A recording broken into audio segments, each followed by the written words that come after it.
Halo teman-temanku semuanya, Assalamualaikum warahmatullahi wabarakatuh. Perkenalkan, nama saya Indriani Siti Nurhalimah, NIM 18060443 dari IKIP Siliwangi, kelas A4 Prodi PGSD angkatan 2018. Di sini saya akan membahas tentang apa sih pendekatan saintifik. Baik teman-teman, di sini saya yang pertama akan menjelaskan apa sih pengertian dari pendekatan saintifik? Pendekatan saintifik merupakan kerangka ilmiah pembelajaran yang diterapkan pada kurikulum 2013. Pendekatan saintifik mengadaptasikan langkah-langkah ilmiah pada sains. Proses pembelajaran dapat dipadupadankan dengan suatu proses ilmiah. Karenanya, kurikulum 2013 mengamanatkan esensi pendekatan saintifik dalam pembelajaran. Nah, pendekatan saintifik ini diyakini sebagai titian emas perkembangan dan pengembangan sikap, keterampilan, dan pengetahuan dari peserta didik dalam pendekatan atau proses kerja yang memenuhi kriteria ilmiah. Para ilmuwan lebih mengedepankan penalaran induktif dibandingkan penalaran deduktif. Oke kawan-kawanku, penalaran deduktif melihat fenomena umum untuk kemudian menarik kesimpulan yang spesifik. Sebaliknya, penalaran induktif memandang fenomena atau situasi secara keseluruhan. Sejatinya, penalaran induktif menempatkan bukti-bukti spesifik ke dalam relasi ide yang lebih luas. Baik, metode ilmiah umumnya menempatkan fenomena unik dengan kajian spesifik dan detail untuk kemudian merumuskan kesimpulan umum. Metode ilmiah merujuk pada teknik-teknik investigasi atas suatu atau beberapa fenomena atau gejala, memperoleh pengetahuan baru, atau mengoreksi dan memadukan pengetahuan sebelumnya. Untuk dapat disebut ilmiah, metode pencarian atau method of inquiry seharusnya berbasis pada bukti-bukti dari objek yang dapat diobservasi, empiris, dan terukur dengan prinsip-prinsip penalaran yang spesifik.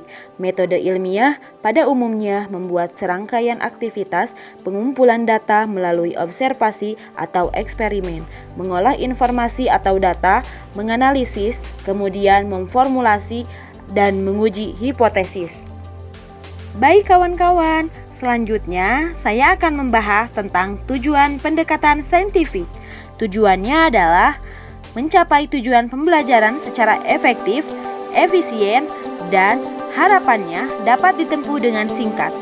Jadi, bagi siswa yang malas belajar akan merasa cocok karena mereka merasa cara gurunya mengajar dapat membuatnya lebih paham, lebih mudah, lebih cepat, dan itu tantangan terbesar setiap guru, mencerdaskan peserta didik dengan kemampuan di bawah peserta didik yang pandai.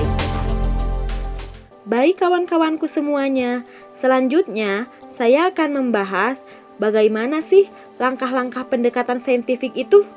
Menurut Permendikbud nomor 81A tahun 2013 lampiran 4, proses pembelajaran terdiri atas 5 pengalaman belajar pokok, yaitu mengamati, menanya, mengumpulkan informasi atau eksperimen, mengasosiasikan atau mengolah informasi, dan yang terakhir adalah mengomunikasikan. Baik, di sini saya akan membahas satu persatu langkah-langkah pendekatan saintifik. Yang pertama adalah mengamati. Mengamati merupakan metode yang mengutamakan kebermaknaan proses pembelajaran atau meaningful.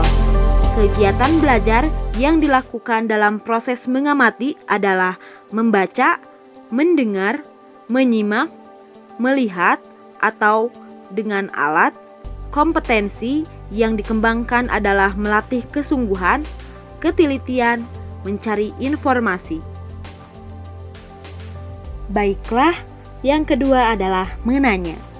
Menanya merupakan kegiatan pembelajaran yang dilakukan dengan cara mengajukan pertanyaan tentang informasi yang tidak dipahami dari apa yang diamati awalnya, atau pertanyaan untuk mendapatkan informasi tambahan tentang apa yang diamati, dimulai dari pertanyaan faktual sampai ke pertanyaan yang bersifat hipotetik. Biasanya, kompetensi yang membangunkan adalah mengembangkan kreativitas, rasa ingin tahu, kemampuan merumuskan pertanyaan untuk membentuk pikiran kritis yang perlu untuk hidup cerdas dan belajar sepanjang hayat. Baiklah, yang ketiga adalah mengumpulkan informasi atau eksperimen.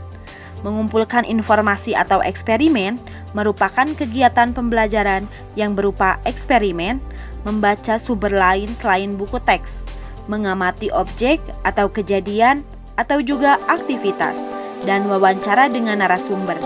Kompetensi yang dikembangkan dalam proses pengumpulan informasi atau eksperimen adalah mengembangkan sikap teliti, jujur, sopan, menghargai pendapat orang lain, kemampuan berkomunikasi, menerapkan kemampuan mengumpulkan informasi melalui berbagai cara yang dipelajari, mengembangkan kebiasaan belajar dan belajar sepanjang hayat.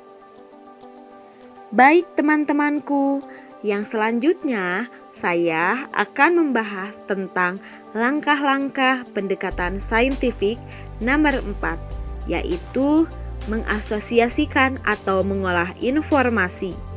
Mengasosiasikan atau mengolah informasi merupakan kegiatan pembelajaran yang berupa pengolahan informasi yang sudah dikumpulkan, baik terbatas dari hasil kegiatan mengumpulkan atau eksperimen maupun hasil dari kegiatan mengamati dan kegiatan mengumpulkan informasi. Kompetensi yang dikembangkan dalam proses mengasosiasi atau mengolah informasi adalah mengembangkan sikap jujur, teliti, disiplin, taat aturan, kerja keras, kemampuan menerapkan prosedur, dan kemampuan berpikir induktif serta berpikir deduktif dalam menyimpulkan. Baik teman-temanku semuanya, sekarang saya akan membahas tentang langkah-langkah pendekatan saintifik yang terakhir, yaitu nomor 5, mengkomunikasikan. Mengkomunikasikan merupakan kegiatan pembelajaran yang berupa menyampaikan hasil pengamatan, kesimpulan berdasarkan hasil analisis secara lisan, tertulis, atau media lainnya. Kompetensi yang dikembangkan dalam tahapan mengkomunikasikan adalah mengembangkan sikap jujur, teliti, toleransi, kemampuan berpikir sistematif, mengungkapkan pendapat dengan singkat dan jelas, dan mengembangkan kemampuan berbahasa yang baik dan benar. Baik teman-teman, materi dari pendekatan saintifik dicukupkan sekian dulu ya teman-teman. Mohon maaf bila ada kesalahan atau kekurangan, tolong dikoreksi. Wassalamualaikum warahmatullahi wabarakatuh. Dadah teman-teman. Nanti kita ketemu lagi di video selanjutnya. Dadah.